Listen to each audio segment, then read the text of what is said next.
সদ্য মাধ্যমিক বা উচ্চ মাধ্যমিক পাশ করেছো, তোমাদের জন্য রয়েছে সুবর্ণ সুযোগ।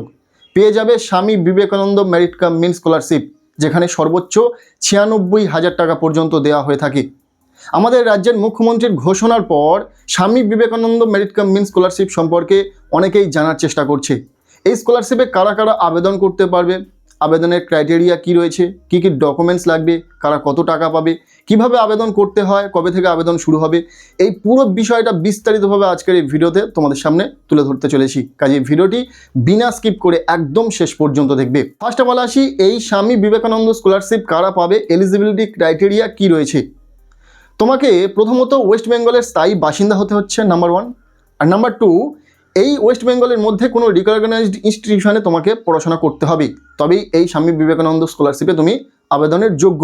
এছাড়াও বিশেষ কিছু ক্রাইটেরিয়া তোমাকে মেনটেন করতে হবে, কেননা এটা একটা মেরিট বেসড স্কলারশিপ। দেখো, এই স্কলারশিপটি মাধ্যমিক পাশ করার পর থেকে পিএইচডি লেভেল পর্যন্ত দেওয়া হয়ে থাকে। প্রতিটা ছাত্রছাত্রী পায়, প্রতি বছর এই স্কলারশিপের টাকা নিয়ে তাদের হায়ার এডুকেশন করে। এখন প্রশ্ন হলো, কত নাম্বার থাকলে তবে এই স্কলারশিপে আবেদন করা যাবে। তুমি যদি বর্তমানে মাধ্যমিক বা উচ্চ মাধ্যমিক পাস আউট, তুমি পরবর্তীতে ক্লাস 11-এ ভর্তি হও বা কলেজে পড়াশোনা করো বা অন্য কোনো ডিগ্রি কোর্সে অ্যাডমিশন নাও, সেক্ষেত্রে তোমার কত নাম্বার থাকলে তবে এই স্কলারশিপে আবেদন করতে পারবে। সেক্ষেত্রে মাধ্যমিক বা উচ্চ মাধ্যমিক পরীক্ষাতে তুমি যদি 60% বা তারও বেশি নাম্বার পেয়ে মাধ্যমিক বা উচ্চ মাধ্যমিক পাস করো, তুমি কিন্তু এই স্কলারশিপের জন্য যোগ্য এবং এই স্কলারশিপ থেকে তুমি অবশ্যই টাকা পাবে। 60% নাম্বার কত? মাধ্যমিকের ক্ষেত্রে যদি বলি 420 নম্বর, 7টা সাবজেক্টে 700-র মধ্যে যদি তুমি 420 নম্বর বা তারও বেশি নাম্বার পেয়ে থাকো, সেক্ষেত্রে কিন্তু তুমি এই স্বামী বিবেকানন্দ স্কলারশিপে আবেদন করতে পারছো। আর যদি উচ্চ মাধ্যমিকের ক্ষেত্রে জানতে চাও, তাহলে উচ্চ মাধ্যমিকে বেস্ট 5 সাবজেক্টে 500 নম্বরের পরীক্ষায় যদি তুমি 300 নম্বর বা তারও বেশি নাম্বার পেয়ে থাকো, তবেই কিন্তু এই স্বামী বিবেকানন্দ স্কলারশিপে আবেদন করতে পারবে। এই 60% মার্কস থাকা কিন্তু তোমার জরুরি, এটা একটা মেরিট বেসড স্কলারশিপ। এছাড়াও তোমার আরেকটি বিশেষ ক্রাইটেরিয়া রয়েছে, যেমন এই স্কলারশিপে আবেদন করার জন্য অ্যানুয়াল ফ্যামিলি ইনকাম 2.5 লক্ষ টাকার কম থাকতে হবে। 2.5 লক্ষ টাকার ঊর্ধ্বে হলে তবেই কিন্তু এই স্কলারশিপটি পাবে না। 2.5 লক্ষ টাকার নিচে যাদের অ্যানুয়াল ফ্যামিলি ইনকাম, সেই সমস্ত স্টুডেন্টরা কিন্তু এই স্কলারশিপে আবেদন করতে পারবে। বিষয়টা পুরোপুরি জলের মতো সহজ হয়ে গেল। কারা কারা আবেদন করতে পারবে? তোমরা যে কোনো ডিগ্রি কোর্সে অ্যাডমিশন নিলে আবেদন করতে পারবে। আর অনেকেই রয়েছে যারা আন্ডার গ্র্যাজুয়েশন কমপ্লিট করেছে, অর্থাৎ কলেজ কমপ্লিট করে পোস্ট গ্র্যাজুয়েশন করছে, মাস্টার ডিগ্রি করছে, সেক্ষেত্রে তারা এই স্কলারশিপের জন্য যোগ্য। তাদের ক্ষেত্রে নাম্বার পার্সেন্টেজের ক্রাইটেরিয়ার কিছু পরিবর্তন রয়েছে, যেমন তাদের যদি আন্ডার গ্র্যাজুয়েশন লেভেলে 53% মার্কস থেকে থাকে, তাহলে কিন্তু তারা এই স্বামী বিবেকানন্দ মেরিট কাম মিন স্কলারশিপে আবেদন করতে পারবে। মাধ্যমিক, উচ্চ মাধ্যমিক, আন্ডার গ্র্যাজুয়েশন, বিটেক, ডিপ্লোমা, প্রতিটা কোর্সের ক্ষেত্রে কিন্তু তোমাদের নাম্বার পার্সেন্টেজের যে ক্রাইটেরিয়া সেটা আমরা শেয়ার করে দিলাম।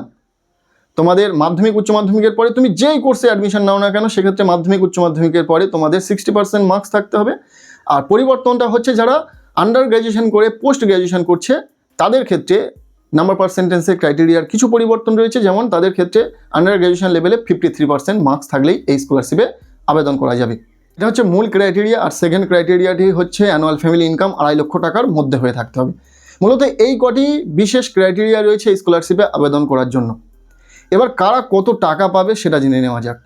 তুমি যদি মাধ্যমিকের পরে ক্লাস 11-এ ভর্তি হও, সেক্ষেত্রে মাধ্যমিক বা তার সমতুল্য পরীক্ষাতে 60% মার্কস নিয়ে পাশ করতে হচ্ছে, এবং তুমি এই স্কলারশিপ থেকে বছরে 12,000 টাকা পাবে। তুমি যেই স্ট্রিম নিয়ে পড়ো না কেন, তুমি আর্টস, সায়েন্স, কমার্স, যেই স্ট্রিমের পড়াশোনা করো না কেন, তুমি কিন্তু ক্লাস 11-এ এই স্কলারশিপ থেকে 12,000 টাকা পাবে। আবার তুমি যখন ক্লাস 11 পাস করে ক্লাস 12-এ উঠবে, তখন কিন্তু ক্লাস 11-এর পরীক্ষায় যদি তুমি 60% নাম্বার রাখতে পারো, সেক্ষেত্রে তুমি এই স্কলারশিপে রেনুয়াল করতে পারবে এবং পরের বছর অর্থাৎ ক্লাস 12-এ উঠে এই স্কলারশিপ থেকে তুমি আবারও পুনরায় 12,000 টাকা পাবে। এইভাবে কিন্তু টাকার অ্যামাউন্ট যে বছর তুমি কোর্সটাকে কন্টিনিউ করবে সেই বছরই পাবে, এবং শুধুমাত্র তোমার বছরের যে নাম্বার পার্সেন্টেজের ক্রাইটেরিয়া সেটা মেনটেন করে করে যেতে হবে। ঠিক একইভাবে উচ্চ মাধ্যমিকে যে সমস্ত ছাত্রছাত্রীরা 60% মার্কস নিয়ে কলেজে অ্যাডমিশন নেবে, সায়েন্স স্ট্রিমে পড়াশোনা করলে তোমরা প্রতি বছর 18,000 টাকা পাবে, এবং আর্টস ও কমার্স স্ট্রিমে পড়াশোনা করলে তোমরা প্রতি বছর 12,000 টাকা পাবে। প্রথম বর্ষ কমপ্লিট হওয়ার পর যখন তোমরা সেকেন্ড ইয়ারে যাবে কলেজে, তখন ফার্স্ট ইয়ারের দুটো সেমিস্টারে যদি তোমার 60% মার্কস থাকে, তুমি পুনরায় এই স্কলারশিপে রিনিউয়াল করে সেই পরিমাণের টাকা পাবে, এবং যে বছর তোমার কলেজ চলবে সেই বছরই তুমি এই স্কলারশিপ থেকে টাকা পেতে থাকবে। এরপর আসি, যারা আন্ডার গ্র্যাজুয়েশন কমপ্লিট করে পোস্ট গ্র্যাজুয়েশন করবে, তারা প্রতি বছর এই স্কলারশিপ থেকে কেউ 24,000 টাকা পাবে, কেউ 30,000 টাকা পাবে। কারা 24,000 টাকা পাবে? যারা আর্টস কমার্স স্ট্রিমের স্টুডেন্ট তারা 24,000 টাকা পাবে, এবং যারা সায়েন্স স্ট্রিমের স্টুডেন্ট তারা কিন্তু এই স্কলারশিপ থেকে বছরে 30,000 টাকা পাবে। এছাড়াও প্রতিটা কোর্সের ক্ষেত্রে আলাদা আলাদা টাকার অ্যামাউন্ট ধার্য রয়েছে। তুমি যে কোর্স নিয়ে পড়াশোনা করো না কেন, তুমি কত টাকা পাবে সেটা আমরা নেক্সট ভিডিওতে তোমাদেরকে বলে দেবো। তার কারণ একটি ভিডিওতে এইভাবে প্রতিটা কোর্সের ক্ষেত্রে কত টাকা পাওয়া যাবে সেটা বললে ভিডিওটা অনেকটা লম্বা হয়ে যাবে। আমরা কোনো একটি ভিডিওতে নির্দিষ্টভাবে দেখিয়ে দেবো তুমি যে কোর্স নিয়ে পড়াশোনা করো না কেন তুমি কত টাকা পাবে স্বামী বিবেকানন্দ স্কলারশিপ থেকে সেটা বলে দেবো। কারা 60,000 টাকা পাবে, কারা 96,000 টাকা পাবে সেটাও বলে দেবো। এবার জেনে নেওয়া যাক যে এই Swami Vivekananda merit cum means স্কলারশিপে আবেদন করার জন্য কী কী ডকুমেন্টস লাগবে। প্রথমত নাম্বার 1 তোমাদের যে ডকুমেন্টসটি লাগবে সেটা হচ্ছে মাধ্যমিকের মার্কশিট। তুমি উচ্চ মাধ্যমিকের পরে এই স্কলারশিপে আবেদন করো, তুমি আন্ডার গ্র্যাজুয়েশনের পরে এই স্কলারশিপে আবেদন করো, বা তুমি মাধ্যমিকের পরে এই স্কলারশিপে আবেদন করো, তোমাদের প্রত্যেকের জন্য কিন্তু এই মাধ্যমিকের মার্কশিট লাগবে। সেক্ষেত্রে তুমি যদি মাধ্যমিকের 60% নাম্বার নাও পেয়ে থাকো, উচ্চ মাধ্যমিকের পরে যারা আবেদন করবে, যারা আন্ডার গ্র্যাজুয়েশন পরে আবেদন করবে, তাদের প্রত্যেকের কিন্তু মাধ্যমিকের মার্কশিট কিন্তু লাগছে। আর যারা মাধ্যমিকের পরে আবেদন করবে তাদের কিন্তু মাধ্যমিক পরীক্ষাতে 60% মার্কস থাকতেই হবে। মাধ্যমিকের মার্কশিট লাগবে। এরপর সেকেন্ড যে ডকুমেন্টসটি লাগবে সেটা হচ্ছে তোমাদের লাস্ট উত্তীর্ণ পরীক্ষার মার্কশিট।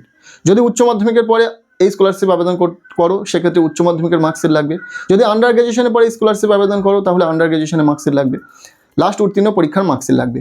এরপর নাম্বার 3 যে ডকুমেন্টসটি লাগছে সেটি হচ্ছে অ্যাডমিশন রিসিপ্ট। তুমি বর্তমানে কোন ক্লাসে বা কোন কোর্সে অ্যাডমিশন নিচ্ছ তার অ্যাডমিশন রিসিপ্ট কপি লাগছে।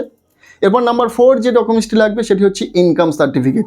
এটা খুব গুরুত্বপূর্ণ একটি ডকুমেন্টস এই স্কলারশিপের জন্য, তার কারণ এই স্কলারশিপে এই ডকুমেন্টসের ওপর ভিত্তি করে তোমাকে কিন্তু স্কলারশিপটি দেওয়া হবে। সেক্ষেত্রে এই ডকুমেন্টসের ভুলের কারণে অধিকাংশ ছাত্রছাত্রীরা কিন্তু এই স্কলারশিপের অ্যাপ্লিকেশন রিজেক্ট করে ফেলে। তো সেক্ষেত্রে তোমরা যাতে এই ভুলটি না করো, তোমরা কোন অথরিটি থেকে এই ইনকাম সার্টিফিকেট ইস্যু করালে সঠিক হবে সেটা কিন্তু আমরা নির্দিষ্টভাবে বলে দেবো। এছাড়াও ভিডিও ইনকাম সার্টিফিকেট কীভাবে তোমরা বাড়িতে বসে বানিয়ে নিতে পারবে সেটাও বলে দেবো। চলো এরপর নাম্বার 5 যে ডকুমেন্টস লাগবে সেটি হচ্ছে তোমাদের ব্যাঙ্ক অ্যাকাউন্টের পাসবুকের প্রথম পাতার স্ক্যান কপি। যেহেতু প্রতিটা ডকুমেন্ট স্ক্যান করে ওই আপলোড করে দিতে হবে স্কলারশিপে আবেদন করার সময়, তো প্রত্যেকটি ডকুমেন্টসের স্ক্যান কপি লাগছে। তো ব্যাঙ্ক অ্যাকাউন্টের যে স্ক্যান কপি তোমরা আপলোড করবে সেখানে অ্যাকাউন্ট নম্বর, আইএফএসসি কোড এগুলো যেন মেনশন থাকে। আর যারা ইয়ার গ্যাপ ক্যান্ডিডেট তাদের জন্য ইয়ার গ্যাপ সার্টিফিকেট লাগবে। মূলত এই কটি ডকুমেন্টস লাগছে এই স্বামী বিবেকানন্দ স্কলারশিপে আবেদন করার জন্য। এবার প্রশ্ন, কবে থেকে আবেদন শুরু হবে বা আবেদন কি শুরু হয়েছে? এর উত্তরটা হলো না, এখনও পর্যন্ত তোমরা যারা 2026-27 শিক্ষাবর্ষের জন্য এই স্বামী বিবেকানন্দ স্কলারশিপ আবেদন করবে, অর্থাৎ তোমরা যারা সদ্য মাধ্যমিক বা উচ্চ মাধ্যমিক পাস করেছো তোমাদের জন্য কিন্তু স্কলারশিপ শুরু হয়নি, খুব তাড়াতাড়ি শুরু হবে। কবে শুরু হবে যদি জানতে চাও তাহলে সেক্ষেত্রে বলে রাখি আগস্ট সেপ্টেম্বর মাস নাগাদ কিন্তু এই স্কলারশিপের আবেদন শুরু হয়ে যাবে, খুব বেশি দেরি হবে না। আর মুখ্যমন্ত্রীর ঘোষণা অনুযায়ী এই স্বামী বিবেকানন্দ স্কলারশিপের অফিসিয়াল পোর্টালে কিছু পরিবর্তন আসতে চলেছে বা আসতে পারে, যদি আসে সে বিষয়ে কিন্তু আমরা ভিডিও দিয়ে দেবো এবং বিস্তারিত তোমাদের সাথে তুলে ধরবো। কেমন লাগলো আজকের এই ভিডিওটি অবশ্যই কমেন্ট সেকশনে জানিও। ভিডিওটি ভালো লেগে থাকলে লাইক করে দাও, চ্যানেলে নতুন হলে চ্যানেলটিকে সাবস্ক্রাইব করে রাখো, আর পারলে ভিডিওটি বন্ধুদের সাথে প্রচুর শেয়ার করে দাও।